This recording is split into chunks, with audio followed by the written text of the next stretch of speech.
Do you want to make money instead of giving money to your landlord? If you're under 30 years old, you have this amazing gift of time, especially when it comes to building wealth.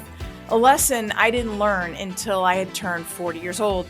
It's an exciting yet overwhelming time to be young, and I want to give you access to unlock a lucrative financial future in real estate sooner than later. And there's no better time than the present. Many people under the age of 30 don't seem to know just how easy it is to buy your first home. I mean, it's typical to become overwhelmed and intimidated, especially by what we hear in the media. But there are so many down payment assistance programs and potential loan options that you can apply for that can take you from being a renter to a homeowner. Did you know that you can get your entire down payment covered by a grant or a silent second? A silent second is a loan that has no interest nor payments.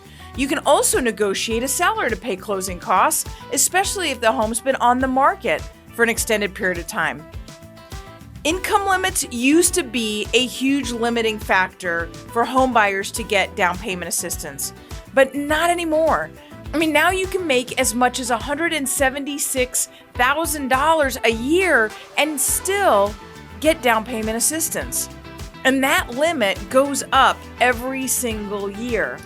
With purchase prices and interest rates higher, many are choosing to sit on the sidelines, renting, maybe even feeling safe. But here's the deal, with limited inventory, strong homeowner financials, and a large number of births 32 years ago, home prices will continue to go up. Even when we see appreciation slowing right now before a recession, we know that entering into recessions and long-term real estate values always go up. So the bottom line is there's really no better time to buy than right now. And as Denver continues to appreciate, getting into this market right now will set yourself up for success in the future.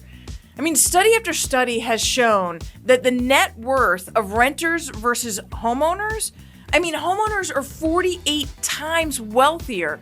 In fact, over time, renters can't even build up wealth. And that's because homeowners have the opportunity for appreciation. They have the opportunity for principal reduction. They also tend to be better savers. This means options down the road. I want to give you a quick example.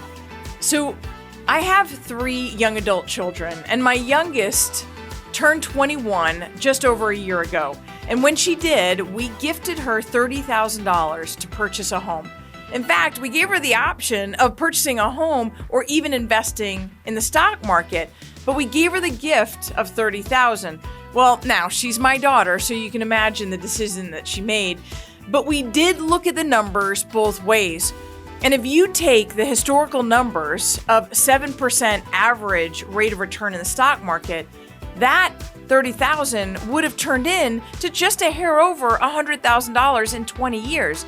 And that's good, but here's the choice she made. Instead, using that $30,000 to purchase a $525,000 house, she gave herself the ability to have options. That home, in 20 years, using a conservative 3.6% rate of return, will be worth over $1 million. And a lot of people will ask the question, is that even possible? Well, I'll tell you, 20 years ago, somebody paid $30,000 for that same house.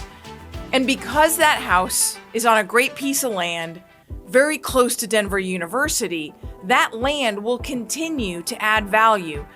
So not only does she have the continued appreciation, but she also has principal reduction.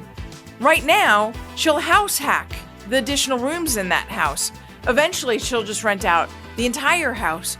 But gaining that rental income, using it for principal reduction or paying down the mortgage, gives her the additional benefit of having that home fully paid off in the same 20 years.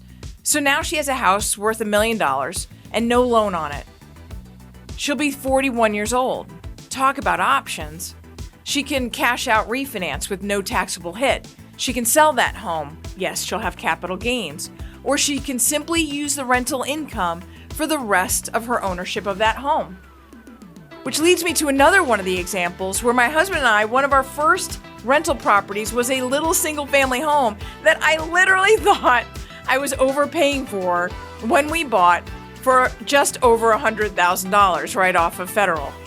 Well, we sold that home just a couple of years ago for $450,000, and we used the gain on that home to purchase a commercial building using something called a 1031 exchange, where we could actually kick the can down the road on those capital gains. So it really isn't about buying your first investment. It's really about the options it gives you access to down the road. It is possible for you to buy a home, and the Rueth team wants to help serve you in the process.